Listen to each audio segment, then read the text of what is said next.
ഇതൊരു കല്യാണം ഒന്നല്ല കേട്ടാ, നമുക്കൊക്കെ മാതൃകയാക്കാൻ പറ്റുന്ന ഒരു സംഭവമാണ്. കിടപ്പ് രോഗികൾക്ക് ആശ്വാസമായിട്ട് 5000 പേർക്കുള്ള ബിരിയാണി ചലഞ്ച്. ഇത് നടത്തുന്നത് ഒരു സംഘടനയല്ല, രാഷ്ട്രീയ പാർട്ടിയാണ്. പാനൂർ ഹൈസ്കൂളിൽ 1988 SLC ബാച്ചാണ് ഈ ഒരു പരിപാടി സംഘടിപ്പിച്ചത്. ബിരിയാണി നന്നാവണമെങ്കിൽ അരിന്റെ ക്വാളിറ്റിയിൽ ഒരു കോംപ്രമൈസും ചെയ്യാൻ പാടില്ല. ഇവിടെ ഉപയോഗിച്ചിട്ടുള്ളത് റോസ് ബ്രാൻഡിന്റെ കൈമ റൈസ് ആണ്. അപ്പോൾ അതിന്റെ ക്വാളിറ്റിയെ പറ്റി നമുക്ക് ഷെഫിനോട് തന്നെ ചോദിച്ചു നോക്കാം. എന്റെ പേര് ഹാരിസ്.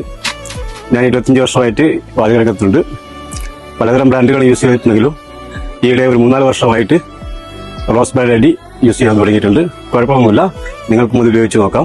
റൈസുണ്ടോ ജീപ്പ് റോസ് ബ്രാൻഡ് ഉപയോഗിച്ച അരിയാണ്, ബിരിയാണി റൈസാണ്. ഒരു കുഴപ്പമില്ല, ഒട്ടിപ്പോകുന്നില്ല, കുഴയൊന്നുമില്ല. ഇത്ര വർഷം എക്സ്പീരിയൻസ് വെച്ചിട്ട് എല്ലാ കാറ്ററിംഗുകാർക്കും ഈ അരി യൂസ് ചെയ്യാവുന്നതാണ്. പാനൂർ ഹൈസ്കൂളിലെ 1988 SLC ബാച്ച് അവരുടെ സഹപാഠികളായിട്ടുള്ള കിടപ്പ് രോഗികൾക്ക് ഒരു കൈത്താങ്ങിന് വേണ്ടി പലരെ സമീപിച്ചപ്പോൾ നമ്മുടെ റോസ് ബ്രാൻഡാണ് ഇവർക്ക് അരി സ്പോൺസർ ചെയ്തത്. അതുകൊണ്ട് എന്തായി, അവരുടെ സഹപാഠികളെ ചേർത്ത് നിർത്താനും 5000 പേർക്കുള്ള ഈ ഒരു ബിരിയാണി ചലഞ്ച് എല്ലാവർക്കും നല്ല രീതിയിൽ കൊടുക്കാനും പറ്റുന്നുണ്ട്. ഇവിടെ 5000 പേരുടെ പരിപാടി. ഇവിടെ പഠിച്ച സുഹൃത്തുക്കൾ തന്നെ ഒരുപാട് ക്യാൻസർ അസുഖങ്ങളും പിന്നെ മറ്റു വല്ല ബുദ്ധിമുട്ടുകളുമായിട്ട് വിഷമാനുഭവിക്കുന്ന ഒരുപാട് പേരുണ്ട്.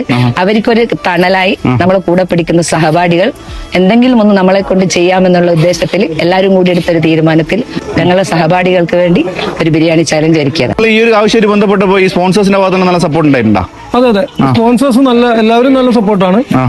അതില് നമുക്ക് റൈസിന്റെ കാര്യം വന്നപ്പം റോസ് ബ്രാൻഡ് കൂടുതൽ നല്ലൊരു കാര്യങ്ങൾ ചെയ്തതാണ്. അങ്ങനെ എല്ലാവർക്കും ബിരിയാണി കൊടുക്കുന്ന കൂട്ടത്തിൽ ഞാനും ഒന്ന് വാങ്ങിച്ചു. ഞാൻ പൊതുവെ വീട്ടിലേക്കൊക്കെ ബിരിയാണി അരി വാങ്ങിക്കുമ്പോൾ മറ്റു പല ബ്രാൻഡുകളാണ് സ്ഥിരമായിട്ട് വാങ്ങാറ്. കാരണം മറ്റൊന്നുമല്ല, നമ്മുടെ ബിരിയാണി നന്നാവണമെങ്കിൽ അതിന്റെ അരി നിർബന്ധമായി നന്നായിരിക്കണം. അതുകൊണ്ടാണ് ഞാൻ റിസ്ക് എടുക്കാത്തത്. പക്ഷെ ഇന്ന് ഞാൻ ആദ്യമായിട്ടാണ് റോസ് ബ്രാൻഡ് അരി കൊണ്ടുള്ള ബിരിയാണി കഴിക്കുന്നത്. കഴിച്ചപ്പോഴാണ് മനസ്സിലായിട്ടുള്ളത്, ഞാൻ സ്ഥിരം വാങ്ങിക്കുന്ന അരിന്റെ കൂട്ടത്തിൽ അല്ലെ അതിന്റെ മുകളിൽ വെക്കാൻ പറ്റുന്ന ഒരു അരി തന്നെയാണ് നമ്മുടെ റോസ് ബ്രാൻഡ്. അപ്പൊ തീർച്ചയായും ഞാൻ നിങ്ങളെ റെക്കമെൻഡ് ചെയ്യാണ് ഈ ഒരു അരി നിങ്ങൾ ട്രൈ ചെയ്ത് നോക്കുക തന്നെ. അപ്പൊ ഈ ഒരു പരിപാടി സംഘടിപ്പിച്ചവർക്കും സ്പോൺസർ ചെയ്തവർക്കൊക്കെ നന്ദി പറഞ്ഞുകൊണ്ട് ഞാൻ ഈ വീഡിയോ ഇവിടെ അവസാനിപ്പിക്കുകയാണ്.